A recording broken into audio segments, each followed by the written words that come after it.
Hello everybody and welcome back to Expert Examiner IELTS. My name is Glyn and in this video I'm going to give some feedback on Umarxon's speaking test from yesterday.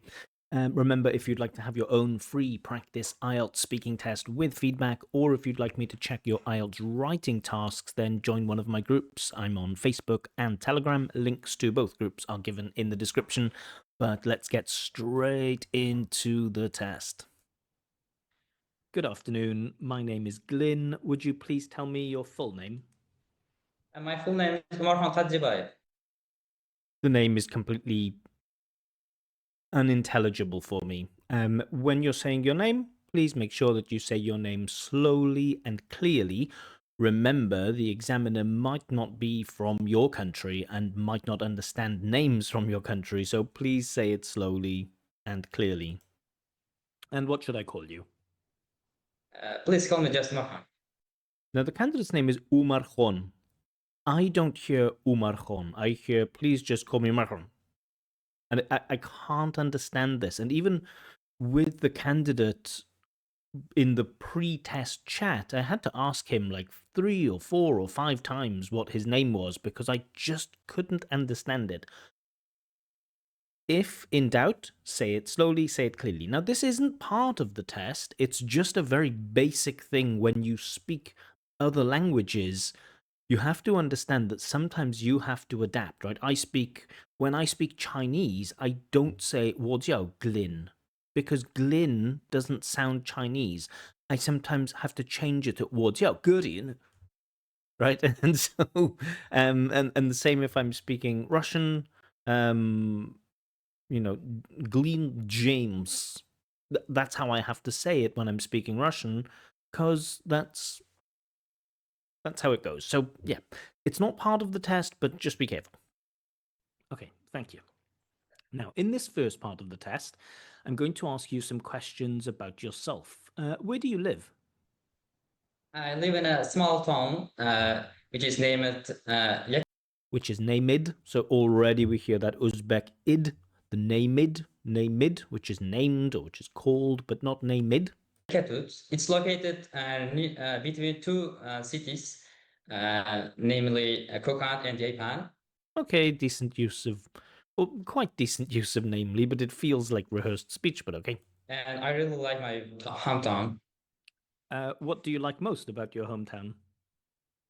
Uh, uh, It's weird that the candidate has that, like, little bit of pause, a little bit of panic. It's just, what do you like about your hometown? It should be a familiar, comfortable theme, but the candidate seems to be struggling already, just a little. There are so many things that I like. For example, there are many kind of feature factories like Many kind of feature or factories or factors, not quite sure. libraries, kindergartens, and parks. And What do you like most about your town? Libraries, kindergartens, and parks. Why do you like libraries? Sorry, not why do you like libraries? It's fine to like libraries. Why do you like kindergartens? I can't quite understand the logic there. I mean, it's nice to have kindergartens. Okay. the most of the best one is for me is the library. Cool. And what do young people do for fun in your hometown? Well, in my hometown, young people often go to park for enjoy. So go to park. So go to the park, fine. Go to a park, fine. Go to parks, fine. Go to park, Enjoyment, and also they. But he used for enjoyment, and that's all right, right? Enjoyment shows some knowledge of suffixes. Munt isn't the most common suffix in English. We get things like achievement and enjoyment. So good that the candidate knows this. Play many kind of games in this place, and some of them are go to computer clubs for enjoyment. Again, we get for enjoyment, which you've just used it once and now you're using it again, which may suggest like a lack of flexibility in vocab. Our young generation really like to go computer clubs and playing Our young generation like to go computer clubs, go computer clubs, go to computer clubs. Yeah.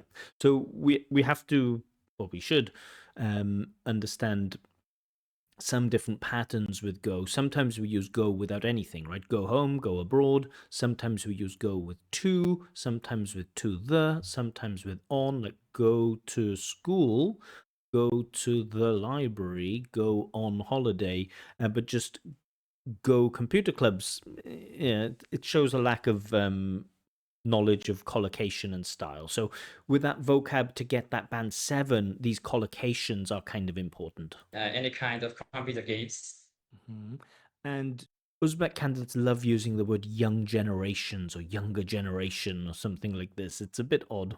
Would you like to continue living in this place in the future? I hope so. It's weird, right? Would you like to continue? I hope so. Maybe I hope I will maybe works, but I hope, but when you say I hope so, it just feels a little bit like I hope I would like to continue living, but maybe I'm thinking too pedantically. Because my all of my friends and my relatives are living there, and I'm not going to go other Notice hesitation in the middle of this. I'm not going to go other places. Again, we go other places instead of go to other places. So for me, there's already enough evidence in there that the candidate perhaps lacks this awareness of collocation. place to live.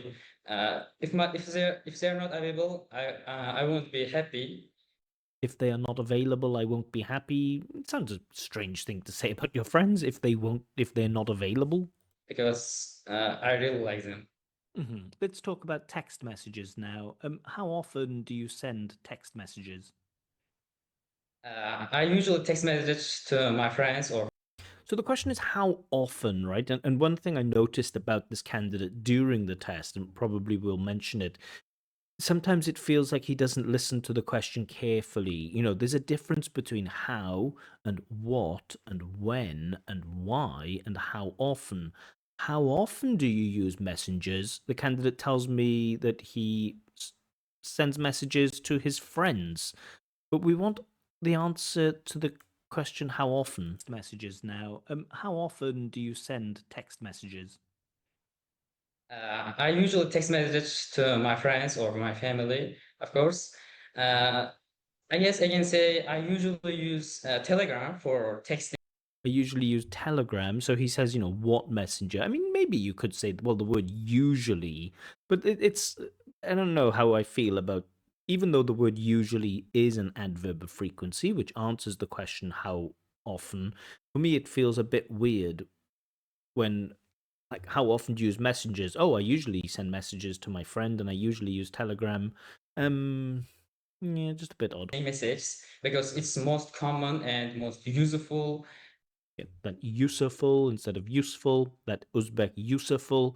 Uzbek candidates often add this I sound. I. Call lid, name mid, useful, summit, sometime is. Yeah, that's it, sometime is. And it has many features to In that word features comes up, and the word features just stands out as, it just stops me as a listener. Features, maybe features for Telegram is okay. Features for the hometown is a bit odd. use. And do you ever share funny pictures or memes with your friends? Yeah, of course, many times. Get that? Yeah, of course, quite a few times I think we had. But I do feel like the candidate is responding to this now in a human way. I feel like maybe some of the questions he's turning on his IELTS brain, his test taker brain. And as I mentioned time and time again on this channel, when candidates try to turn on their IELTS brain and try to do IELTS, they tend to do worse than they would if they just behaved like a human. And I think the candidate, likes this question. Yes. Because my friends and I often go to memes or any kind of social media jokes. We go to memes and social media jokes. I don't know what that means to go to memes. And it's normal things in with friends. Mhm. And what do you think of newer features like sending voice notes or circle videos? Ah. These new features are very useful for us because Here we get the mispronunciation of useful. texting message is just boring, and sometimes you want to Like the candidate's use of wanna. Sometimes you wanna. Very nice. send a voice or something like that. Sounds a bit like voice more than voice, so the v should be a little bit harder, but I understand what he means. I often send my friends to circle videos. Let's talk now about dreams and sleeping. Do you often dream at night? No, I don't often see dreams.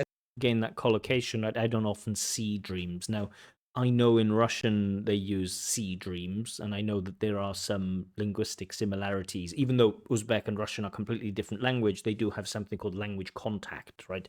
And so sometimes collocations and bits of the language can cross over. I guess I sometimes see dreams. It just feels, it's a strange thing. We don't see dreams in English. We have dreams. At night because I'm a little bit person who don't see dreams. A little bit person who don't. I'm the kind of person who doesn't have dreams. So, even in this one sentence, this one short sentence, there are a number of errors. So even with fairly basic, a person who don't, a person who doesn't, like we should know this. Because I don't know why, but I only sleep and wake up without dreams. And kind of tricky if you're the type of person that doesn't have dreams and it's like, oh, now there are going to be more questions about dreams. Is it easy for you to remember your dreams? No, I think so because No, I think so. That's illogical, right? And we lose the coherence a little bit there. No, I don't think so. Yes, I think so. No, I think so. Odd. you know, dreams is not things that Dreams is not things. Dreams are not things. Should we have better control of the verb to be? Yes, the candidate is demonstrating, some awareness of knowledge of present simple. But I don't think I don't think I could say that the candidate demonstrates reliable, consistent, accurate use of present simple. Which if we're at IELTS, we a couple of slips here and there, that's fine, but we want to get things like present simple right. we live in a real life. So I don't think I don't think's adding the S there for some reason. remembering the dreams would be difficult for everyone who watched it. I don't think the dreams would be difficult for everyone who watches it. I can kind of make sense of it, but I will say that coherence, because of the errors, the coherence is dropping, and I have to, interpret, I have to infer, I have to listen to what the candidate says, and then kind of reorder some things in my brain, like not see dream, but not watch, but something like not who don't but doesn't. And so sometimes those grammar errors do put a strain on the listener, and coherence is sometimes lost because of that, because of those grammar mistakes and vocab mistakes. And do you find it easy to wake up in the morning? Yes, of course. I guess I can say Again, that yes, of course. So be careful that we don't overuse it. It's great to use it from time to time, but I think we've already had it quite a few times already. I'm morning people who really I'm morning people. Again, singular noun versus plural. I'm a morning person. They are morning people. I am not a people. I am a person. You are a person. They are people. We are people. like wake up early in the Wake upping, we don't add ing to prepositions, we add ing to verbs, and so not wake upping, but waking up. I know it's a phrasal verb and it feels like one chunk of language, right? Wake up, wake up, wake up. But the ing form is waking up, not wake upping. The past form is woke up, not wake upped. the morning because if you wake up in the morning early, you will have a If you wake up in the morning early, word order is a bit strange, right? If you wake up early in the morning, but those types of mistakes, they don't get in the way of understanding. They're just, stylistic things. Word order is important in English. It's a lot more important in English than it is in many other languages. In many languages, you can say something like, yesterday I went to the shop, or I yesterday went to the shop, or I went yesterday to the shop, or I went to yesterday the shop, or I went to maybe not the, I went to the shop yesterday. You can put those adverbs in many different places and it doesn't affect the accuracy. In English, word order is a bit more important and things start to sound strange when adverbs are not really in the most natural position. big motivation to do anything you want. Uh, if I wake up early, I usually do my studies and this kind of useful things. Useful. And get this kind of instead of these, or these kinds of useful things. Okay. And do you ever find it difficult to fall asleep at night? Yes, of course. Okay, we get yes, of course. I feel like this candidate would answer yes, of course, to almost any question. Many times, especially nowadays, I'm preparing to IELTS exam and I'm preparing for. And again, I don't like it. I really don't like it when candidates talk about IELTS in IELTS. Um, it's like an actor being in a movie and then talking about being an actor, and it's like. So it's not. There's nothing in the rule book. There's nothing that says that you can't talk about it. But I don't like it. it's difficult to sleep at night because I study until 2 a.m. or 3 a.m. and after that, that will be very difficult, especially with coffee. Yeah, studying until 2 a.m. or 3 a.m. isn't a good idea. I understand people want to get in as much studying as they can. Effective studying is always better than hours, and I don't think it's possible to study effectively at 2 a.m., 3 a.m., but okay. Okay, thank you. All right, so comments on the candidate's performance in part one. The good stuff is that, he's responding to the questions. There are some occasions where the questions aren't really answered directly. Like, how often do you use social media? I didn't feel like we got a fully satisfying answer to that, but in general, the candidate is on topic. In general, the candidate is extending answers and trying to add a bit more detail, which is good. Pronunciation is clear, although there is a notice, similar problems to many other Uzbek candidates on this channel. We get some intonation, but not sustained. We get kind of choppy language a little bit like this. So there is a problem with sentence stress. Sentence stress problems are quite common, and they will limit you. They will stop you from getting that higher mark. But it certainly seems to be, around about that 6 for pronunciation, clear, more or less easy to understand, apart from a few words. Grammar is a problem. There are some nice bits of grammar, like he uses gerund for the subject of the sentence. He's like, waking up is blah blah blah blah blah, or something like this. So that's good. So and uses some different modal verbs and things like this, like would and will. So there is a bit of range in there, and some control over basic grammar, absolutely, but quite a few mistakes. And in terms of vocab, decent, certainly enough to deal with these themes, enough vocab to deal with part one themes, but no awareness of style. No awareness of collocation, really. Just too many mistakes with those collocations. So already we're saying not 7 for vocab. We're maximum, we have that ceiling now probably of 6. And it depends on how much detail he can go into things in part 2 and part 3. But certainly for part 1, he has enough vocab. And in terms of fluency and coherence, okay, we have, again, the candidate does demonstrate a willingness to extend answers here in part 1, where it's kind of easy, or easier. Some mid-sentence hesitations, some a little bit of like latency where at the beginning of the answer we have some pausing, like what do you like about your hometown, like some of those false starts, if you will. So yeah, okay. And I remember during the test, I thought, yeah, he's kind of around about that band 6 so far. So that's what I was thinking doing the test. After part 1, I was thinking, okay, he's a band. Part 1 he deals with in a satisfying way to a band 6, but most candidates can do that. How will he perform now in parts 2 and parts 3, where things become a bit more difficult? Let's find out. So in part 2, the candidate needs to describe his first school, and remember the focus here should be the first school. That's what you need to talk about. Everything else on the cue card, it's not absolutely essential.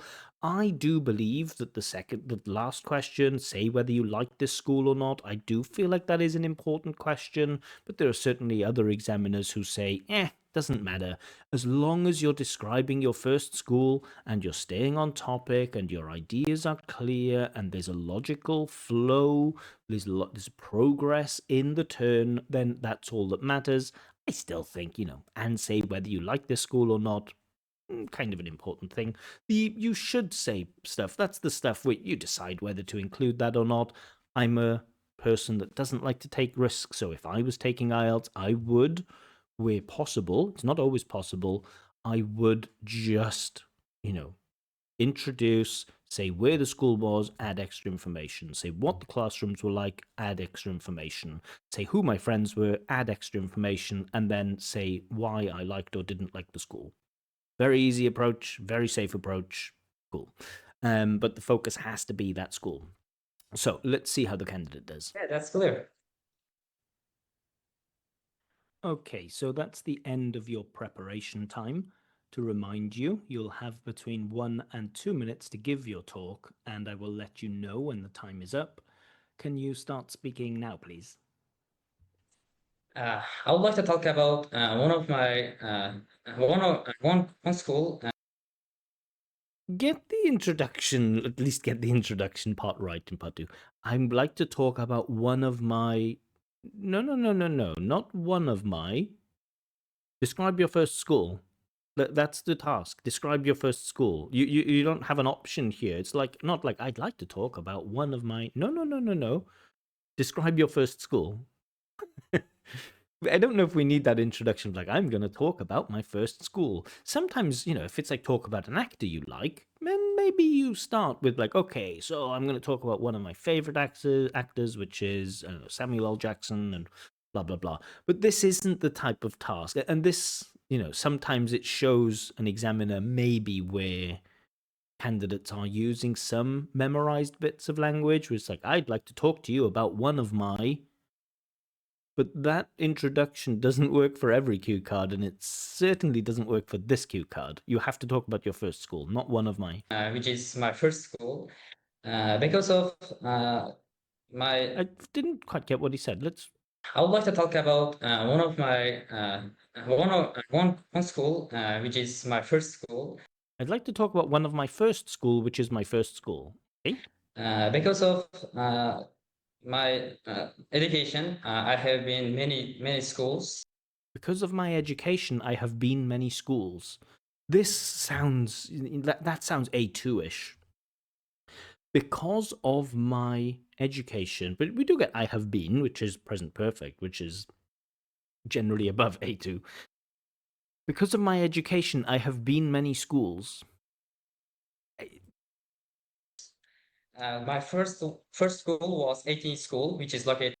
My first school was 18 school. I know sometimes cultures, countries have a tradition where schools have numbers. That's not very common in the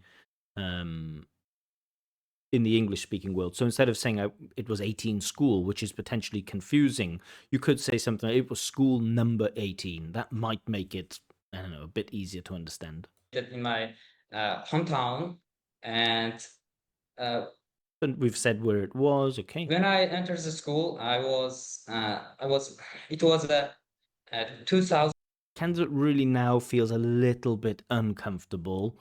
Like he's already feels a little bit lost and he's not sure what to talk about.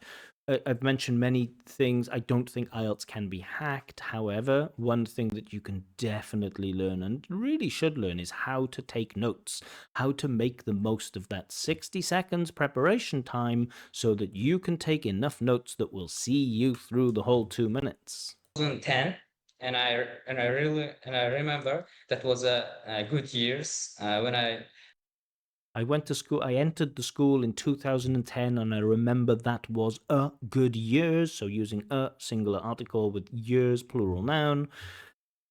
Why are we talking about 2010 being a good year? The focus needs to be the school. entered the school, and the first day of school. Uh, in this The candidate is really struggling now, unfortunately. in that days, I went Again, in that days, that is singular, days is plural. to school with my brother because my brother also went to the school.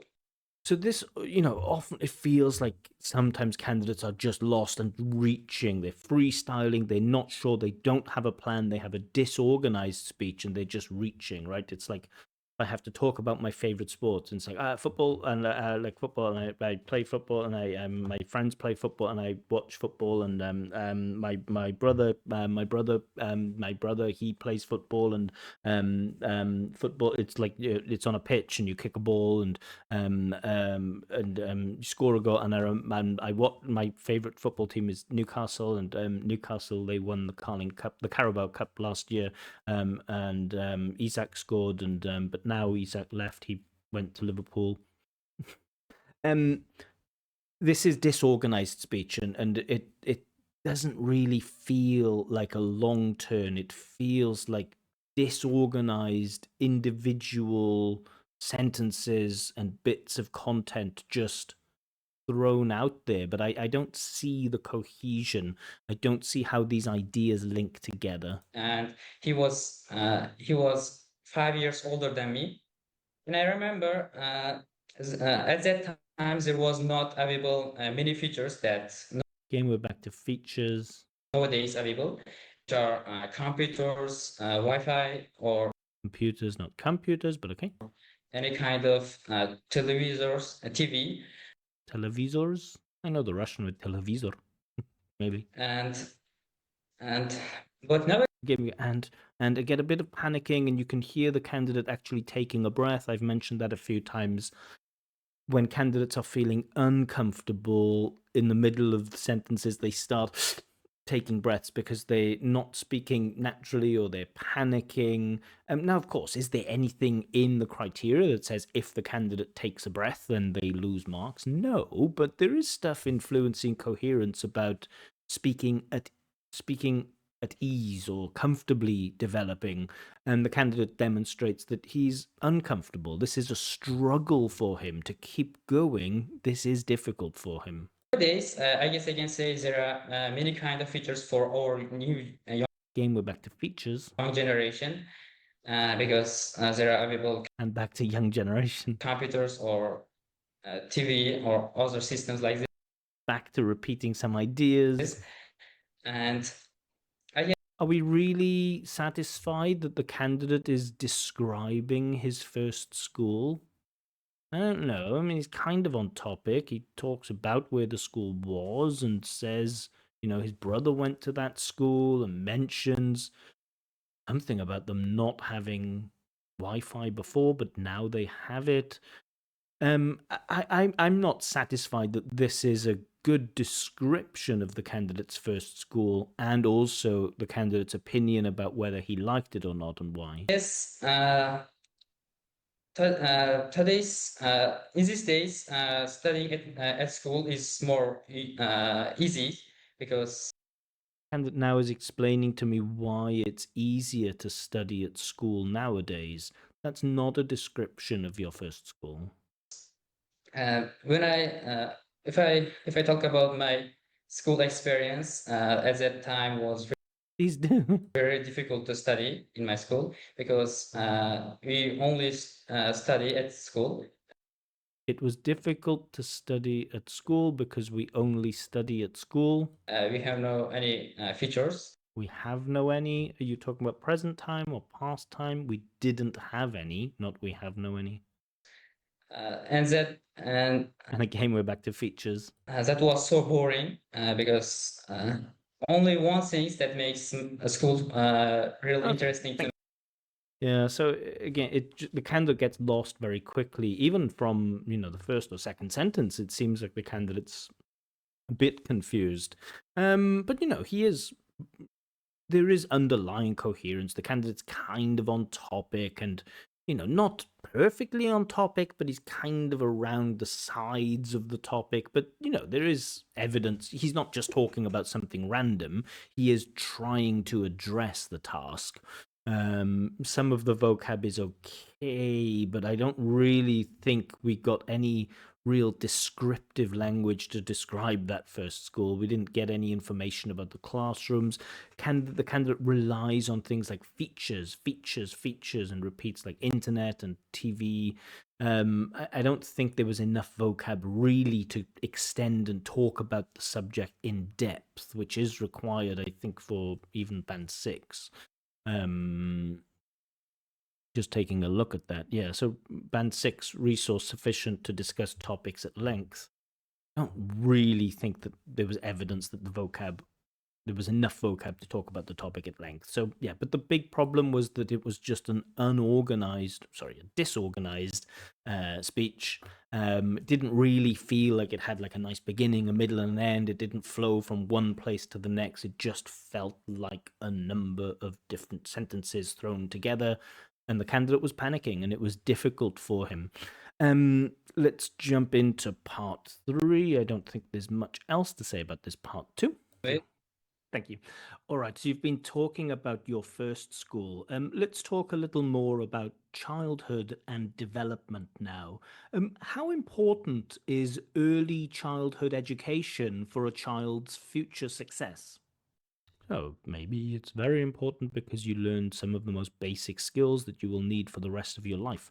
You learn how to read, you learn basic numeracy skills, and without these skills, very unlikely that you'll get further education and then go on to have a good career. So, really important to get this right at the beginning. I think that's I think. I've that a couple of times. very useful things for early education because I think very useful things for early education. people because children will be ready to future challenges. Not really extended, is it? It's not developed.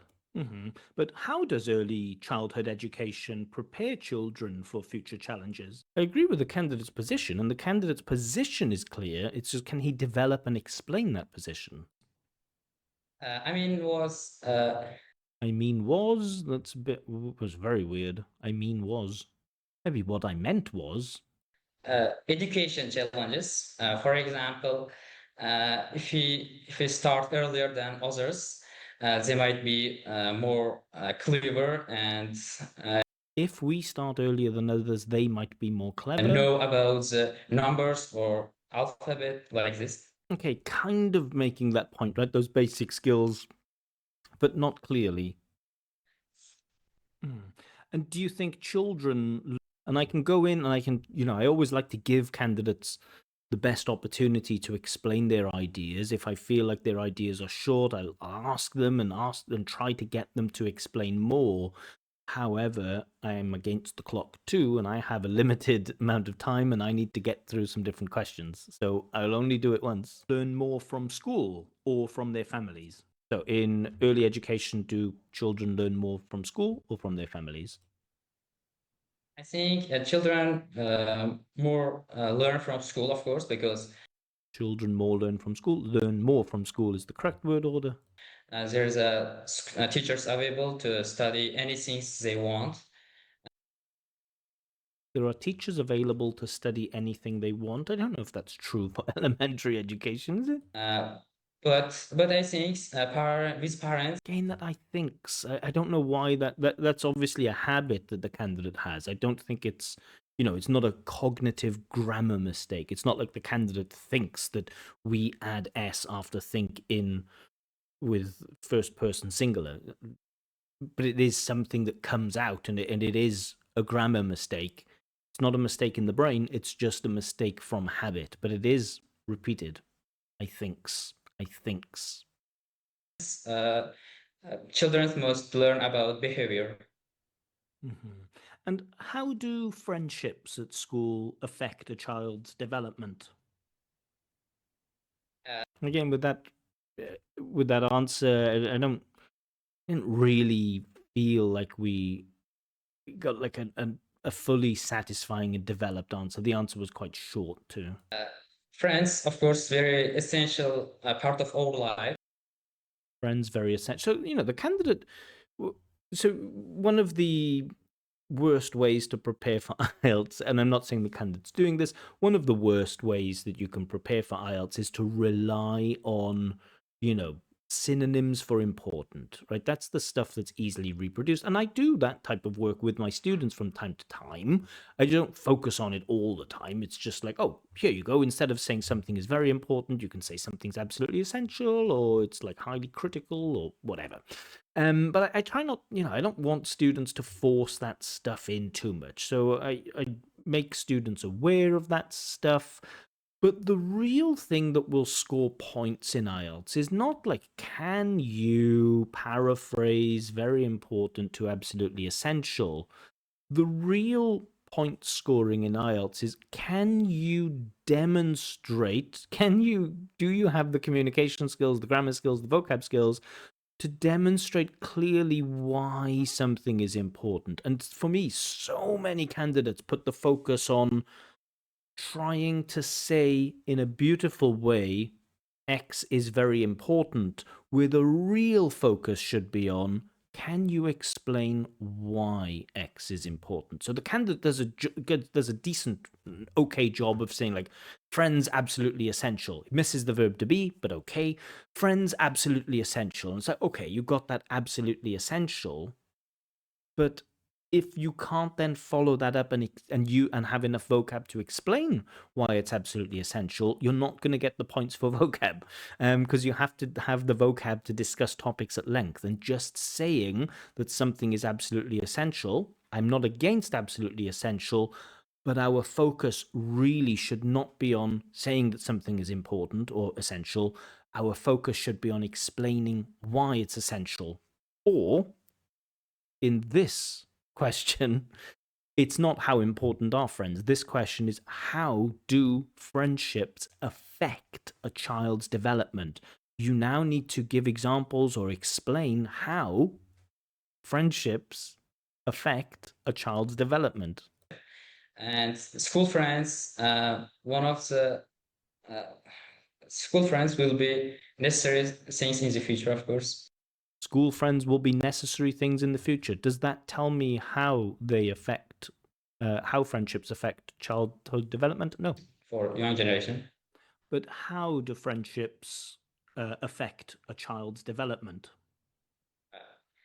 Uh, for young children, young child, friends can absolutely affect Friends can absolutely affect, and don't love that absolutely affect. How? because if they are good or and clever, their friends, uh, they might be uh, they might be find them as a role model and try to be look like them. They might be find them role model and try to be look like them. Grammatically, we are like dangerously weak here with the grammar. Um, it's very rare that anyone gets a 4 in grammar, but we are certainly borderline 4-5, I would say. Yeah, dangerously. But, this is not the easiest grammar, but still might be or try to be look like them. Yeah. Part 3 is difficult, right? Part 3 is horrible because the questions are tough. We're under pressure. We already feel nervous. And when we feel nervous and we're under pressure and we don't know what to say, our accuracy falls down. It's tough. I know. I'm sorry. Mhm. Now let's talk about society and education. Should education be free for everyone?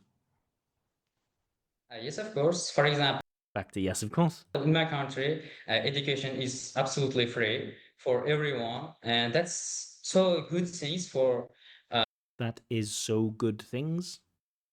uh, poor people and any kind of other people. But that's normal to be some fees for books or some things like that. Sorry about that. Yeah, so notice how the candidate here doesn't really get into the answer of the question, like, should education be free? The candidate kind of describes what the situation is in his home country, but we don't really get into that question of, like, is it a good thing or is it a bad thing for it to be free? Yeah, let's keep going.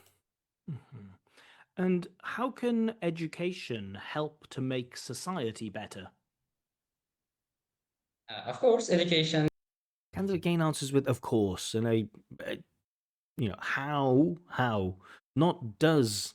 It's not a yes or no question, right? It's not does education make society a better place? It's how does it make it a better place? So, of course, sounds a bit odd.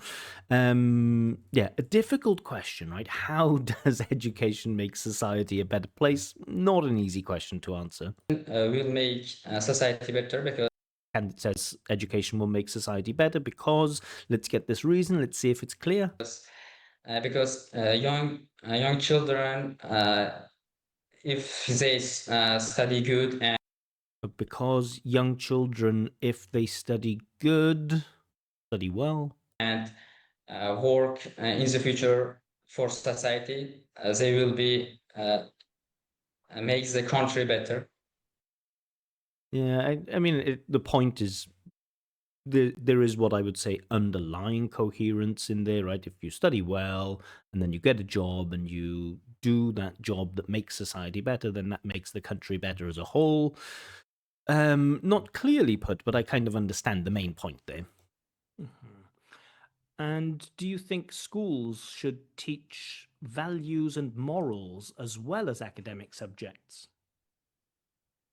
No, I don't think so Well, I don't think so. because school only must teach young generation to about some special education, for example, languages and science or something like that. Okay, but there's no development there at all, right? You're saying no. Why? Because schools must teach their pupils only like academic subjects. But why? Why shouldn't they teach morals and values? Why shouldn't they teach values and morals?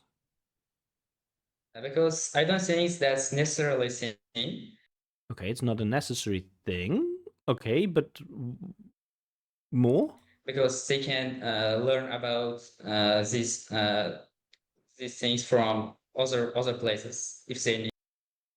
Okay, which other places? Maybe there's just no. There's just a real. I would say in part one there was certainly a willingness to speak at length, but in part three there seems maybe not a willingness, but an inability to speak at length, an inability to develop topics.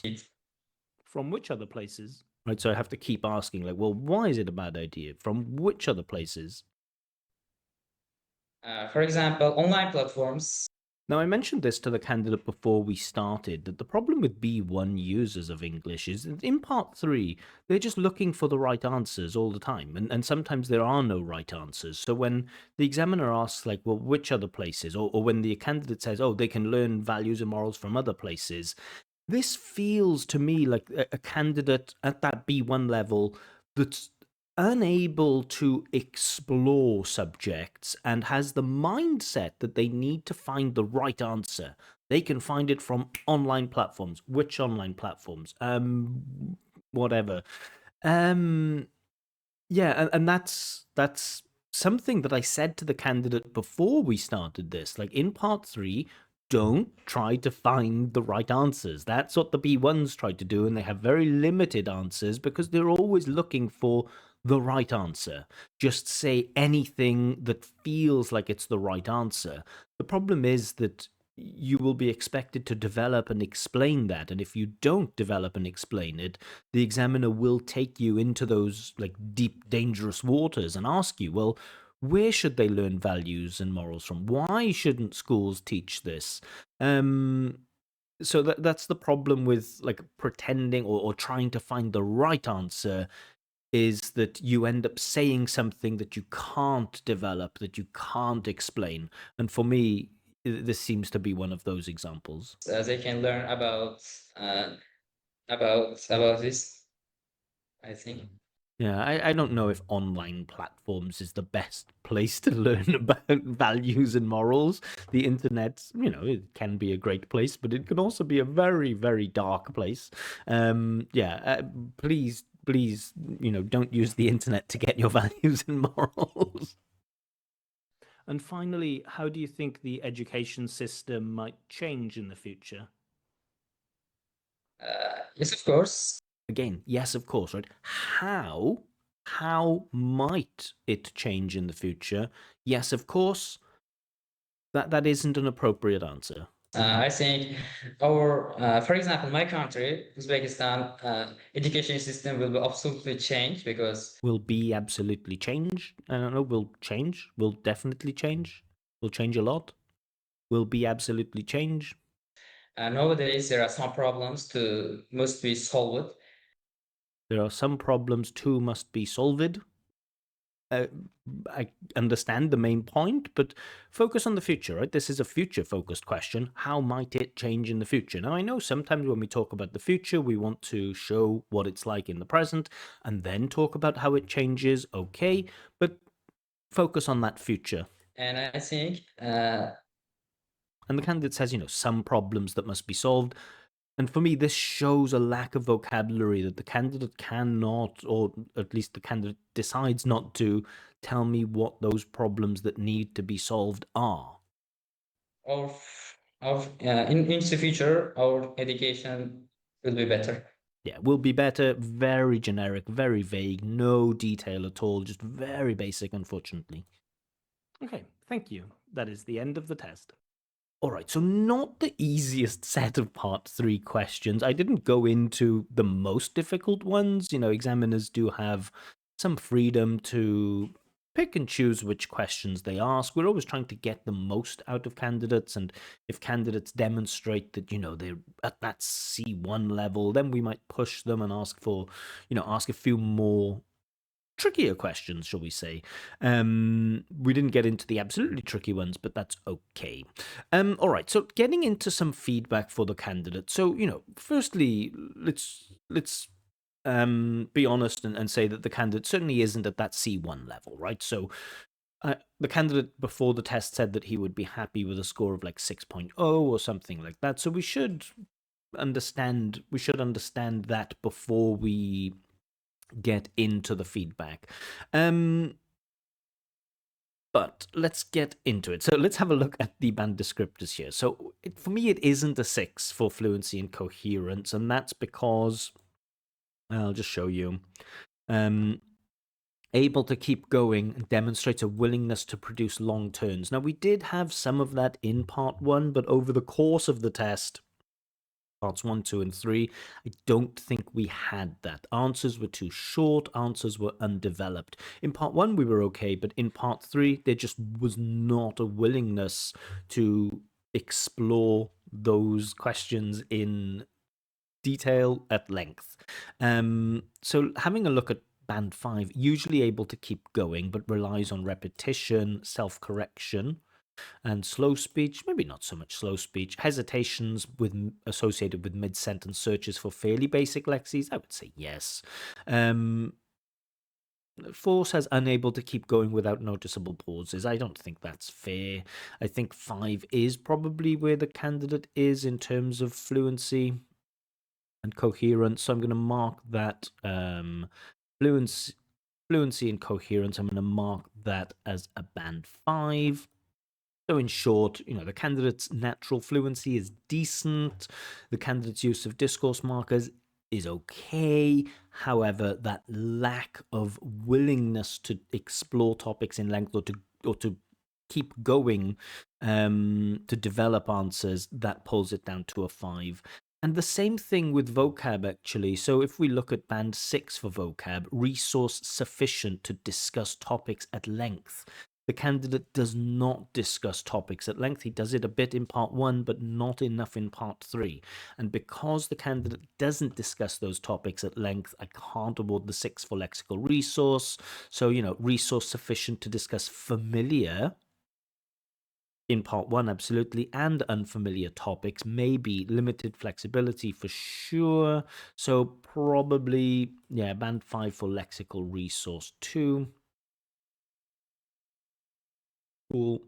Grammatical range and accuracy, again, probably not enough for a 6, produces a mix of short and complex sentence forms. I don't think we have, just looking at 5, basic sentence forms are fairly well controlled. I think that's probably a better description. We do have quite a few mistakes, even with quite basic grammar, singular, plural, I thinks, things like this. However, word order is mostly okay, and there is some awareness of basic forms, so probably enough for the 5. Even looking at the 4, some short utterances are error-free. I wouldn't say subordinate clauses are rare. Turns are short, that is true. Structures are repetitive. I could see some justification for awarding a 4 for grammar, but I think I'm going to stick with the 5. I do think we have enough control, maybe, of basic forms, but I would, as a candidate, if I was this candidate's teacher, I would want to tighten up just the most basic stuff, just getting present simple, present continuous, past simple, the use and non-use of the verb to be, a few small future forms, and that would be fine. Just tighten up that stuff and we'll be fine for the 5. I could see if I was supervising an examiner and an examiner awarded a 4 for this, I would say that is, within tolerance, that is acceptable. I could accept a 4. I wouldn't accept a 6, but a 5 or a 4, absolutely fine. I'm going to give 5 because I'm a generous person, and I do think with pronunciation we do have enough for the 6. So, like many candidates from Uzbekistan, candidate has problems adding the I sound unnecessarily, right? Sometimes name mid, solvid has that problem. There is a lack of stress timing, but the pronunciation is clear, more or less easy to understand everything that the candidate says, with some exceptions of some mispronounced words. But for me, there is enough in there for the 6 for pronunciation. So grammatical range and accuracy 5, pronunciation 6. The score in total is 5.25. That reduces to a score of 5.0. My prediction for the candidate is that he will get probably, I think in the test, he said the test is coming up in December, so he has a couple of months, and, with the right, if he has a good teacher, I would be confident that he can get 5.5 in the speaking. I don't think he'll get 6, but I think he can push towards a 5.5. And if I had to bet, I would say probably he's going to get a 5.5, but for me, this performance is a 5. And with that grammatical range and accuracy, possibly 4.5. So what I would focus on if I was this candidate, I would certainly focus on extending my answers in part 3. You don't need to be an expert on the subject, but you need to be able to discuss unfamiliar or global topics. And at the moment, your strategy in part 3 is all wrong, where you're trying to find the right answer. You're saying things like, yes, of course, but it doesn't really feel like you really believe that it's yes, of course. You're just saying yes, of course, and then hoping that your brain will kind of produce something. That's the wrong approach. You need to learn how to discuss or global general topics, and that will help you to extend. That will also boost your score with vocabulary, hopefully, if you have it. And I would try to tighten up some of the basic grammatical errors. You don't need to worry much about your range because you're not going to get a super high mark for grammar, but you can control some of the basic mistakes. So, is it possible that the candidate could get a 6.0? It's definitely not impossible, but some work will need to be done. But yeah, for me, it is pretty clear that the candidate is a B1 user of English. He's not B2 quite. But a young guy, a nice guy, seems reasonably well prepared, but yeah, IELTS is tough. IELTS Part 3 is tough, and if you're a B1 user of English, there's not really much that you can do as a B1 user of English when you have questions like how does education make society a better place? A very difficult thing for a young B1 user of English to answer. Yeah, so those are my thoughts. Let me know what you think. Do you agree that the candidate is B1, that, 5.0 is probably where he's at, maybe at a stretch, maybe 5.5, but probably 5.0? Am I right or am I wrong? Please do let me know. Yeah, and meanwhile, if you'd like to have your own free practice IELTS speaking test with feedback, or if you'd like me to check your IELTS writing tasks, then join one of my groups. I'm on Facebook and Telegram.